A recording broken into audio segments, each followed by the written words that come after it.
Hello दोस्तों, आपका स्वागत है हमारे नए एजुकेशन प्लेटफॉर्म RPA1 क्लासेज में। तो आइए दोस्तों, आज की क्लास पर हम चलते हैं बिना टाइम बर्बाद किए। तो हमारा टॉपिक प्रतिशत या परसेंटेज चल रहा था। पिछली क्लास में हमने परसेंटेज का प्रारंभ किया था और कुछ बेसिक चीज़ें सीखी थी।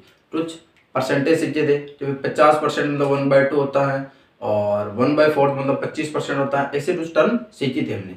और आज हम कुछ क्वेश्चन कराएंगे ताकि हमारी प्रैक्टिस अच्छे से हो जाए। तो आइए प्रारंभ करते हैं आज की क्लास। और हाँ, मेरे इस वीडियो को लाइक जरूर करें। तो आइए देखते हैं परसेंटेज पर बेस्ड क्वेश्चन। अब हमने इसके बेसिक के बारे में पढ़ लिया है। हम इस पर अब कुछ ज़्यादा क्वेश्चन करेंगे, 40, 50, 60, 70। तो हमारे को क्या अच्छे से समझ में आ जाएगा। तो आइए पढ़िए।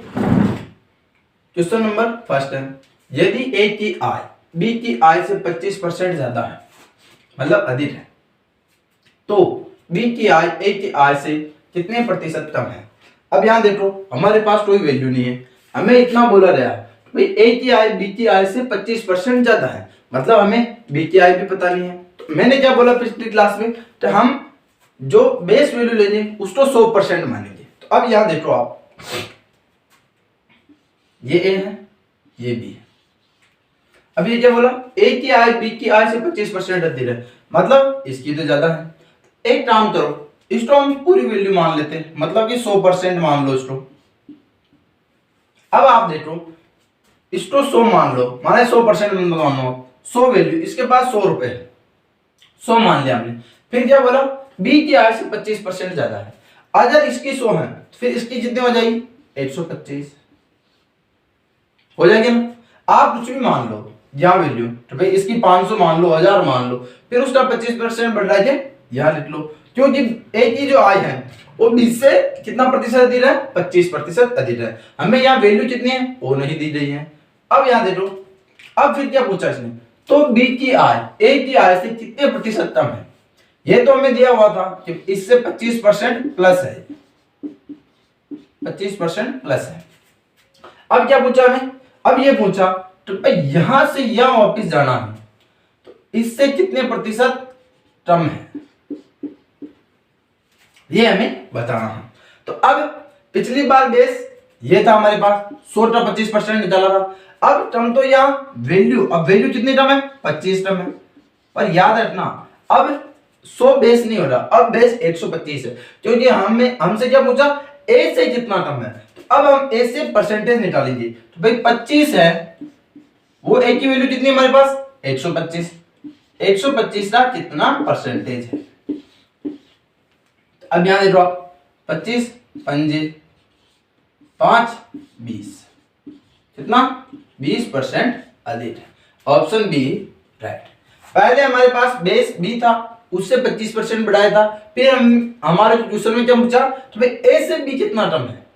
तो ए से बी कम मतलब ए से जो यहां ए आ रहा ना, अब आप ए से मतलब उससे, तो ए की वैल्यू हम बेस वैल्यू मानेंगे, मतलब टोटल वैल्यू या हम ए की वैल्यू मानेंगे। तो फिर टोटल, नीचे टोटल आता है, फिर जितनी वैल्यू मतलब 25% बताना हमें 125 में से, तो हमारे पास 20% आ गया। तो आइए आगे चलते हैं। तो आइए दोस्तों, नेक्स्ट क्वेश्चन, यदि चीनी के मूल्य में 20% वृद्धि हो जाए तो एक गृहिणी को इसकी खपत कितने प्रतिशत कम करनी होगी कि इस पर खर्च न बढ़े। अब इस क्वेश्चन को ध्यान से पढ़िए। तो भाई कोई भी मूल्य हो रहा है, जैसे आप मान लो पहले वो 100 रुपए की चीनी खरीद रही होगी। अब यहां देखो, जैसे कोई भी गृहिणी है, पहले वो 100 रुपए की चीनी खरीद रही होगी। अब ये बोल रहा चीनी के मूल्य में 20% वृद्धि हो जाती है, तो एक गृहिणी तो इस खपत में कितने प्रतिशत कम करनी होगी कि इस पर खर्च न बढ़े। तो 20% की वृद्धि हो जाती है, तो कितना हो जाएगा, 120। अगर उस चीनी के पहले 100 रुपए लग रहे होंगे, तो अब कितने लगेंगे, 120 रुपए लगेंगे। तो अब ये क्या बोल रहा, अब इसमें हमारा उसका भाई कितने रुपए किलो है वो भी इंक्लूड है, और कितने किलो ला रहे हैं वो भी इंक्लूड है। पर अब हमें वापस 120 नहीं देने, अब हमें 100 ही देने। मतलब हमें हमारे पास 100 रुपए हैं, 100 रुपए की चीनी ही खरीद सकते हैं। हमारे पर दुकानदार बोल रहा था भाई जितनी चीनी आप ले जा रहे थे पहले वो उसकी रेट अब 120 रुपए हो रही है। तो अब हमें बताना है कि भाई कितनी चीनी हम टर्म खरीदेंगे। तो अब इसमें टर्म कितना है, -20 करना है हमें। और बेस कौन सा लेंगे, ये, क्योंकि अब हमें 120 से कम करना। अब यहां देखो 20 अपॉन, मैंने क्या बोला, टोटल जो बेस लेंगे 120 इंटू कितना 100। यहां से ये 6 बार, 6 से 100 काटो तो कितनी बार जाएगा, 16 से 2/3%। मतलब कि जो चीनी हम पहले खरीद रहे थे उसमें हमें इतना परसेंटेज की कमी करनी पड़ेगी, तब जाके हमारा खर्च अपरिवर्तन रहेगा। तो दोस्तों नेक्स्ट क्वेश्चन में चलते हैं और समझते हैं। तो आइए दोस्तों अगले टाइप के क्वेश्चन में, चीनी के मूल्य में 10% कमी होने पर इसकी खपत में कितने प्रतिशत वृद्धि करनी होगी कि इस पर खर्च पर कोई परिवर्तन न हो। तो आइए देखिए, पिछली बार हमने कैसे किया कि जैसे हम पहले 100 रुपए की चीनी खरीद रहे हैं, अब 10% की कमी होने, उसके मूल्य में 10% की कमी हो रही, तो अब हम वही चीनी 90 रुपए में खरीदेंगे। यहाँ जो चीनी जितनी मात्रा 100 रुपए में खरीद रहे थे उतनी मात्रा अब हम 90 रुपए में खरीदेंगे। तो फिर क्या पूछा, तो इसके खर्च पर कोई परिवर्तन न हो उसके लिए हमें यहाँ कितनी वैल्यू बढ़ानी होगी, कितने परसेंटेज बढ़ानी होगी। तो अब यहाँ से यहाँ मतलब कि अब खपत तो बढ़ाना, हमें खपत में कितने प्रतिशत वृद्धि करनी। तो अब यहाँ से आएंगे, अंतर तो 10 रही है, तो पर 10 टोटल कितना आएगा, 90 आएगा, क्योंकि अब हमें यहाँ से यहाँ पर जाना। तो 90 इंटू 100, तो इंटू 100 करेंगे, 0 से 0 कैंसिल, तो आंसर आएगा 11 सही 1/9%। मतलब कि ऑप्शन बी इज राइट। ये तो शॉर्ट ट्रिक है हमारी, जिससे हम आसानी से 5 सेकंड में आंसर प्राप्त कर लेते हैं। अब यहां देखो, अब एक मेथड होता है जो हमारा कन्वेंशनल मेथड होता है। वे पहले प्राइस मान लो 10 रुपए किलो थी, अब प्राइस क्वांटिटी 10 किलो खरीद रहे थे, तो टोटल कितना इन्वेस्ट कर रहे थे, 100 रुपए कर रहे थे। अब यहां देखो प्राइस 10% डाउन हो गया, मतलब यहां 9 हो जाएगी। क्वांटिटी में बढ़ानी है क्योंकि हमारे पास टोटल जो एक्सपेंडिचर रहेगा वो 100 ही होना चाहिए, क्योंकि टोटल खर्च में कोई परिवर्तन नहीं होना चाहिए। तो अब यहाँ कितनी वैल्यू बढ़ाएंगे हम, अब यहां से x की वैल्यू निकालो अपॉन 9 इंटू 100 देंगे तो 11 सही 1/9। अब यहां देखो, यहां हम 10 किलो खरीद रहे थे, अब यहां तो अब ये 10 से कितना ज्यादा है, तो 10 से कितना ज्यादा है, तो 1 सही 1/9, ये 10 से ज्यादा है। तो अब हम इसका परसेंटेज 10 पे निकाल लेंगे, तो 9 × 9 9 × 10। अब इसी चीज को हम लिख सकते हैं 10/9। अब ये कितनी ज्यादा है 10 से, तो टोटल कितना आएगा, नीचे आएगा 10, परसेंटेज में डालना इंटू 100,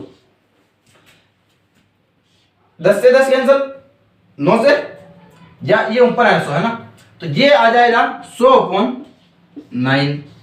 सोल्व करने के बाद कितना हो जाएगा, वही 11 सही 1/9%। आप ये शॉर्ट ट्रिक है, इसको यूज में ले। ये लोन मेथड है जिसमें हम x मान लिया, भाई पहले इतना खरीद रहे थे, या हमने टोटल ही मान लिया, पहले हम 100 रुपए की चीज मतलब 100 रुपए की वैल्यू खरीद रहे थे, फिर हमारे पास वो 90 रुपए जो वैल्यू हम मतलब जितनी क्वांटिटी हम 100 रुपए में खरीद रहे थे वो 90 रुपए में मिल रही। तो अब हम कितना परसेंट बढ़ाएंगे कि हमारे पास 100 रुपए में वो 100 रुपए ही देने में भले हमारे पास क्वांटिटी बढ़ जाए, तो हमें 11 से 1/9% क्वांटिटी जो बढ़ा देंगे तो हमारे पास वापस 100 रुपए खर्च होने लगेंगे, हमारा खर्च अपरिवर्तन रहेगा। तो आइए आगे चलते हैं।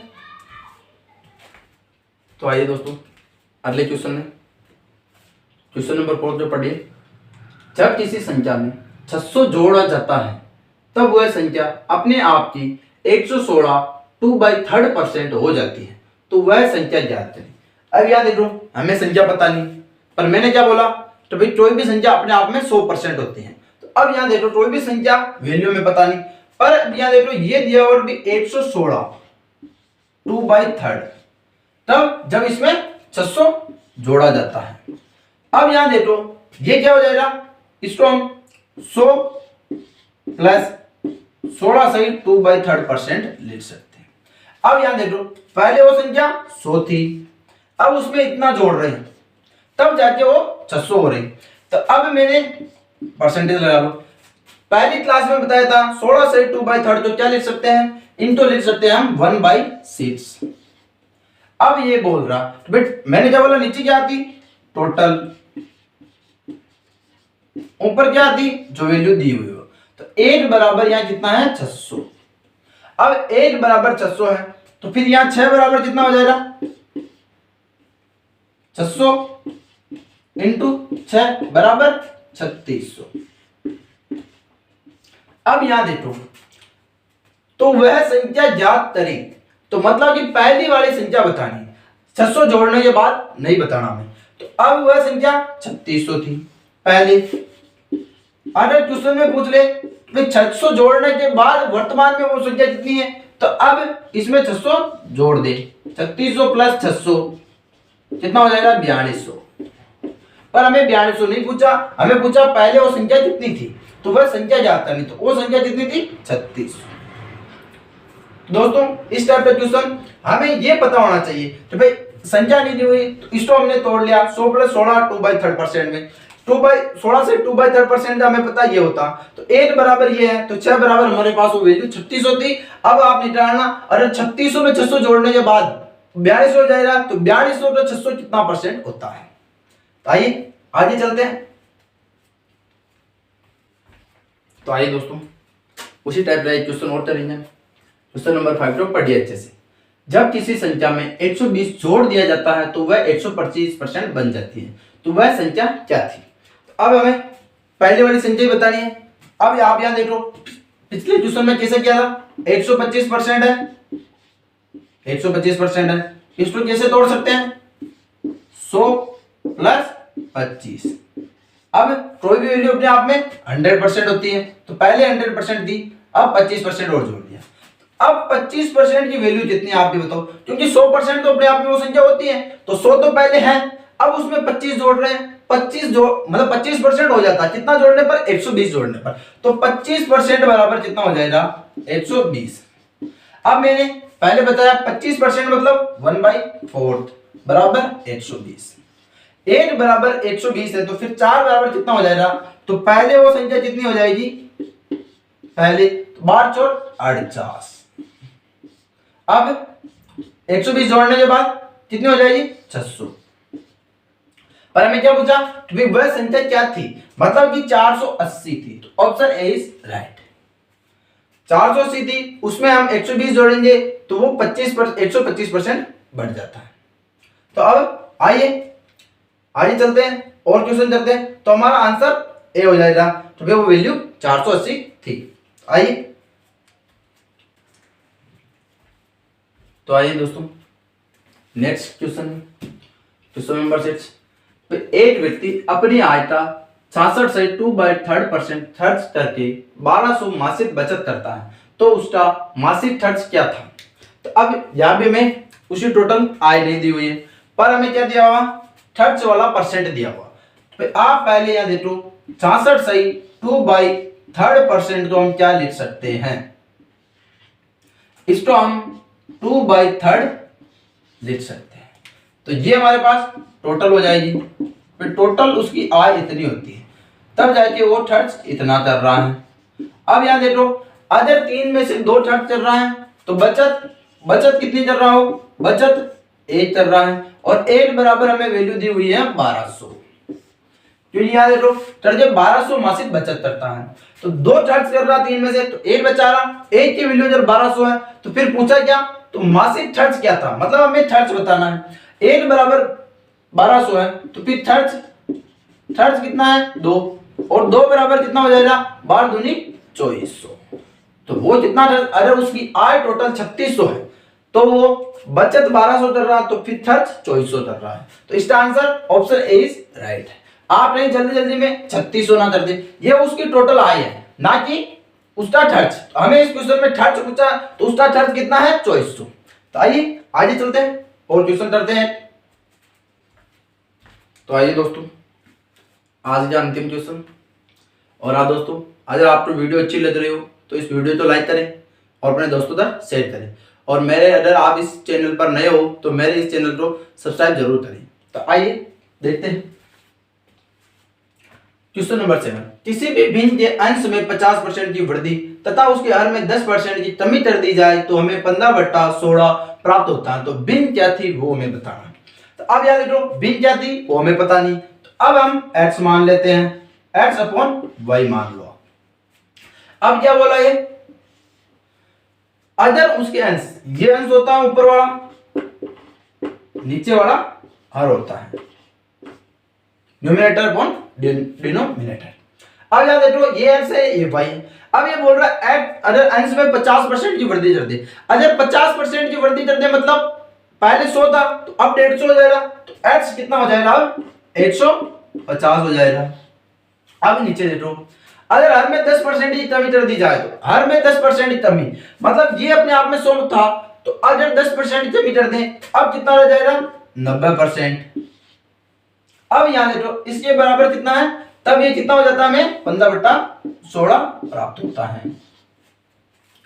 अब हमें x और y फाइंड आउट करना है, क्योंकि हमने पहले वाले भिन्न x/y माना था। तो अब यहां देखो 0 से 0, 3 से 3, 5, तो x/y बराबर क्या होगा, तो 15/16 इंटू 3/5, तो 5 से 3 बार, तो बराबर 9/16। पहले वाली भिन्न 9/16 थी। अब आप इसका 150% कर लो और इसका 90% कर लो, तो हमें 15/16 प्राप्त हो जाएगा। तो ऑप्शन ए राइट है।